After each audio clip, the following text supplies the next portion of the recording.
Well, I have um, spoken often of the Tea Party movement, as a lot of people have. And to me, the most powerful part of the Tea Party movement is, for the first time, what Richard Nixon called the silent majority. The fact that most Americans share common values, but they're not the people who protest. They're not on the evening news. They don't make movies. They don't write songs. So we tend to forget how they think because there's no way for them collectively to share their opinion. And you've sort of shown, hey, this is how most people actually think by organizing them, much as the Tea Party has. It's amazing you brought that up, because I just wrote down a few words the other night concerning our movement, the Tea Party movement. I call it the sleeping giant, and this is the 4 lines real quick. The winds of change are churning. The sleeping giant is no longer in slumber. The winds of change are burning. The sleeping giant is igniting the thunder. And that's what's happening. The left, the liberals have no idea what they have done. Let's talk. Our guest is David Kawika Crowley. Let's talk about another issue you've taken up. I love the fact that you don't just have ideas and strong opinions. You actually reduce them to writing. You create websites. You get involved. You're passionate. You share information. You share knowledge. You share your experience. You spent time as a single parent. You've written a book about it. Tell me about that.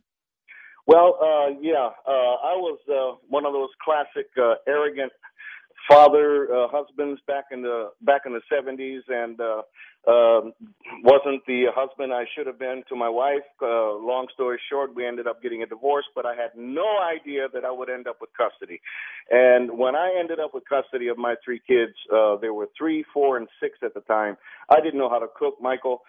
You tell me to cook a pot of rice, and I'd say, okay, where's the pot? I had no idea.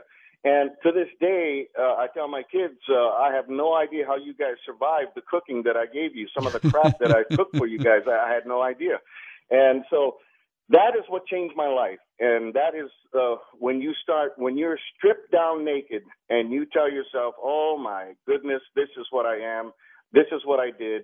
This is what I got to do. And I told myself, I've got to write this down. I've got to make notes so that one day I can write a book to help other single dads with custody to be able to do it right. Because, oh, yeah, you can raise a kid, but, you've got to be able to raise a kid right. That's the key. You've got to know how to give them values. You've got to know how to teach them principles. You've got to know how to discipline them, how to encourage them.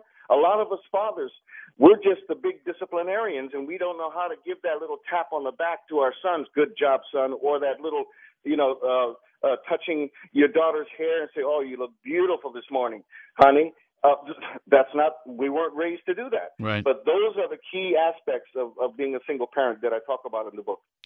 Another issue you've taken up is organ donation. Something that, one of those things that we don't think about until we have a family member or we ourselves need an organ. How did you get involved in that? I have a sister who lost an eye back in the 70s, and organ donation back then wasn't talked about at all. But I knew I had received various pamphlets from the Kidney Foundation and things like that. And so I signed up, long story short, and as a songwriter, I've written a number of songs that have turned into classics here in Hawaii over the years. And as a songwriter, you always try to write something that's dear to your heart. And I tell you, Michael, I spent 20 years trying to write a song about organ donation. But the dynamics are so sensitive. I hate to say it like this, but you're talking anguish, you're talking joy, you're talking body parts and this and that. And how do you put it into music? Well, finally, 20 years later, I came up with a song called The Greatest Gift of Love. And I just had some problems with the website. It's been on the website, available for sale on the website for many, many years. And I give it away free to anybody. And I've given away this CD. It's a single CD to people all over the world, from Pakistan, India, Europe, Canada, all over the place. And it's just my way of just helping the cause and hoping that more people will become organ donors. All right.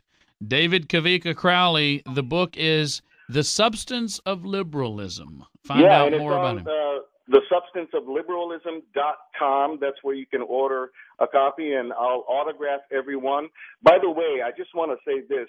You folks out in Houston are fortunate that you get to listen to the wisdom and the wit of one Michael Berry. I only get to listen to him once in a great while when he sits in for the likes of Mark Levin and others. But you folks out there in Houston, count your blessings, because you've got a great man to listen to every morning. Well, you are very kind. You're one of the many really neat people that reached out to me after I started sitting in for Mark Levin, which we're going to be doing again very soon. And I'm glad to know you keep up the good work. And when I visit Hawaii, I'll visit Chad Nakanishi's family and you. Thank you, David.